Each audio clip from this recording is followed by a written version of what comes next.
Hi everyone, so today we are going to look at the unit circle. So the thing that you want to know about the unit circle is that it just has a radius of 1. So all of these triangles that we're going to look at to help us to connect and really understand the unit circle are all going to have a hypotenuse of 1 unit. So we're looking at 3 different colors. We're going to look at first the green colored triangles. Now these are special right triangles. These are just 30, 60, 90 triangles. So if I have a right angle, the side that's across from that right angle is my hypotenuse, so that would be 1. If I have my 30 degrees, and then I have my 60 degrees. So now let's say that we want to find out one of the sides that's opposite of my 30-degree angle. Well, you learned about SOHCAHTOA, you learned how to set up a trig ratio. So if I have in reference to angle 30, x and 1, that's my sine, so opposite and hypotenuse, so I can set up a ratio, and I can cross multiply and get a value of 1/2. So now let's say I want to find the side that is opposite of 60. You have a couple different options. You could use Pythagorean theorem, you could set up another trig ratio. So just to get us reviewing on the Pythagorean theorem, let's go ahead and set up my legs and my hypotenuse and square all the sides. I get 1/4 when I square 1/2, and then I get 1. If I subtract 1/4 from both sides, I get 3/4. Now if I take the square root of both sides, I get the square root of 3, which doesn't simplify, over the square root of 4, which simplifies to 2. So that side is square root of 3/2. Now these sides, what I'm going to do is I'm going to go ahead and take all those side lengths. I'm going to take 1, 1/2, and square root of 3/2, and I'm going to plug them into my unit circle where I do see those green triangles. So here is a unit circle all colored because all the colors correspond and they match together. So now let's look at that green triangle. And I have my side lengths, so 1, 1/2, and square root of 3/2, exactly how we just figured it out. And let's say I want to find that point. I want to find out, okay, that dot, what would be the point? Well, what I could do is I can look and see, well, I have a certain x distance and a certain y distance. So knowing my lengths, I have square root of 3/2 as my x length, or my x coordinate, and then I have 1/2 as my y length, or my y coordinate. Now you'll see in quadrant 2 I have another green triangle, and if I label those sides exactly the same as I had in quadrant 1, again trying to find that point, what I could do is I can see, all right, I want to go a certain x length and a certain y length. Well, those lengths are all the same, but notice that for my x, I actually have a negative square root of 3/2. Why? Because I'm going to the left. In quadrant 2, my x lengths are all going to be negative. Now going to quadrant 3, again, what I can do is see going an x length, but now I'm going down to get to a certain point. So that point is going to be negative square root of 3/2 and then negative 1/2. And last but not least, in quadrant number 4, again, I could see going a certain x length, going a certain y length down. I have points of, again, same length, but the only difference is that y is going to be negative.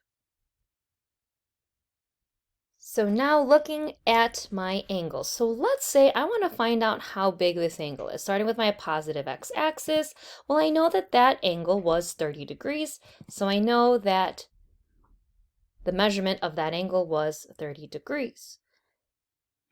Well, let's say I want to keep going. Let's say I want to continue going. Now what I can do is I can see that I have 30, and it is my reference angle. So if 180, and I could take away 30 to get me that entire angle measurement, that would be 150. Now, again, notice that I still have that same 30-degree angle. Again, going a little bit further past that 180 would get me 210. Now, if I were to keep going all the way around until I reach that next point, again, notice that my angle was 30. So I have a full circle, which would have gotten me 360. Take away that reference angle of 30 degrees, which would get me 330. 30. Now I'm going to look at the red triangles now. The red triangles are also the special right triangles of 30, 60, 90. However, the 30 and the 60-degree angles have been switched. But notice, right, again, my hypotenuse was still 1. Now that angle of 30, which was at the top, means that across from that 30 degrees, I have 1 over 2, or the 1/2. And across from my 60, I have that square root of 3 over 2. So again, my angles have switched and as well as my sides have switched. So now let's look at the red triangles in our unit circle.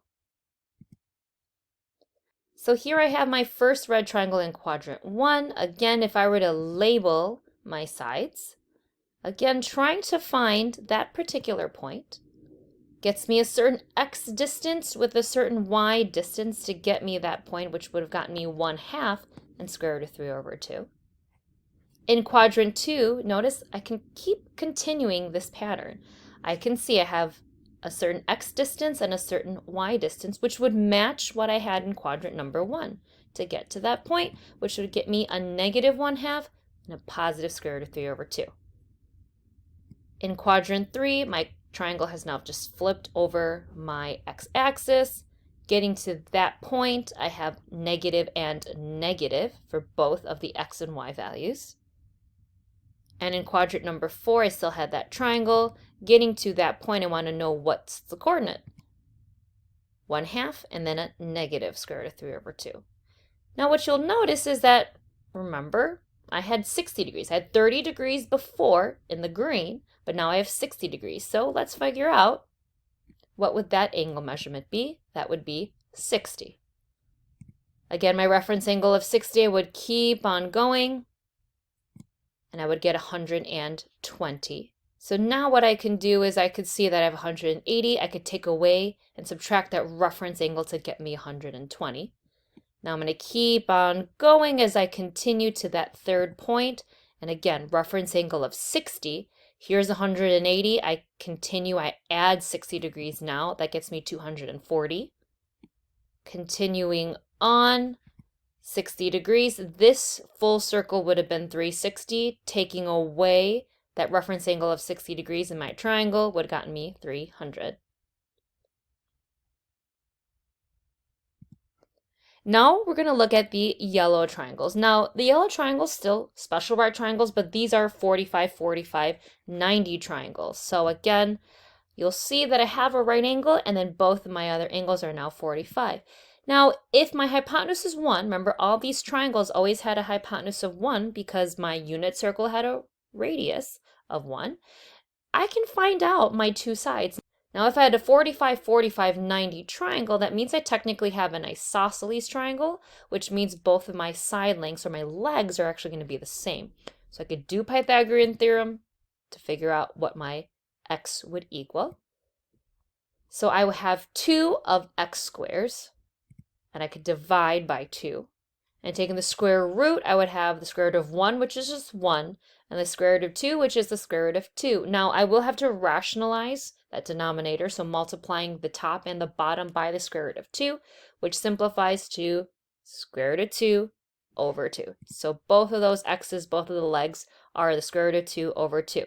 And of course, it would make sense that they are the same length. So now let's take this yellow triangle and place it in my unit circle.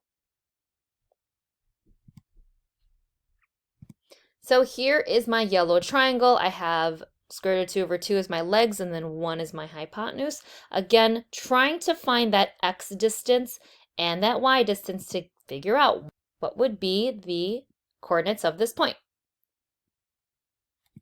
So I have square root of 2 over 2.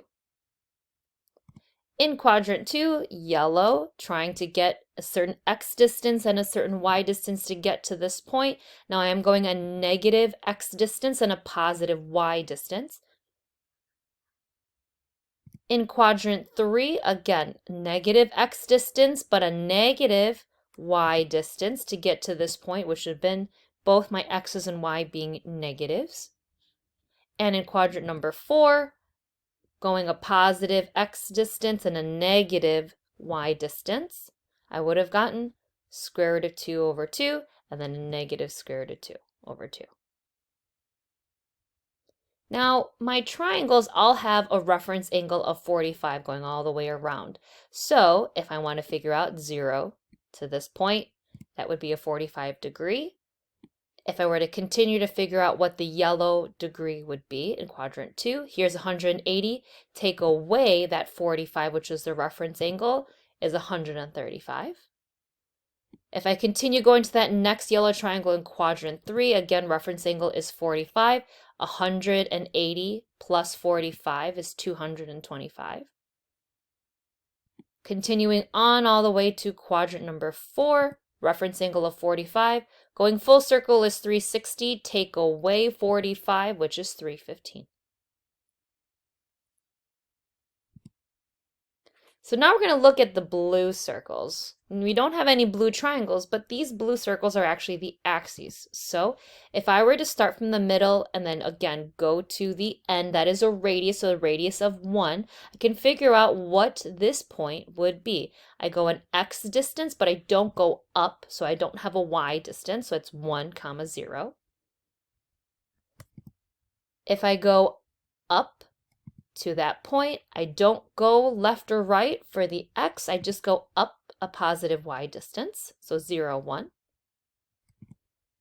Here we have going to the left or going a negative distance, which would have been negative 1, 0. And then again, starting in the middle, going down, which would have gotten me a 0 and a negative 1. Now looking at your degrees, we're going to start at 0, right? Positive x-axis is 0. Going up to 90 degrees, right? It even looks like a little right angle there, so 90 degrees. I continue to go a straight line here, that's 180. Adding another 90 degrees or another quarter of my circle would have got me 270. And then making a full circle is going to get me 360.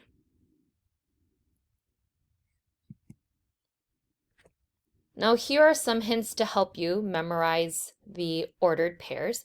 Now whenever I'm going a little short distance, that shorter distance is that short length of my triangle, which was 1/2. So all those shorter distances were 1/2.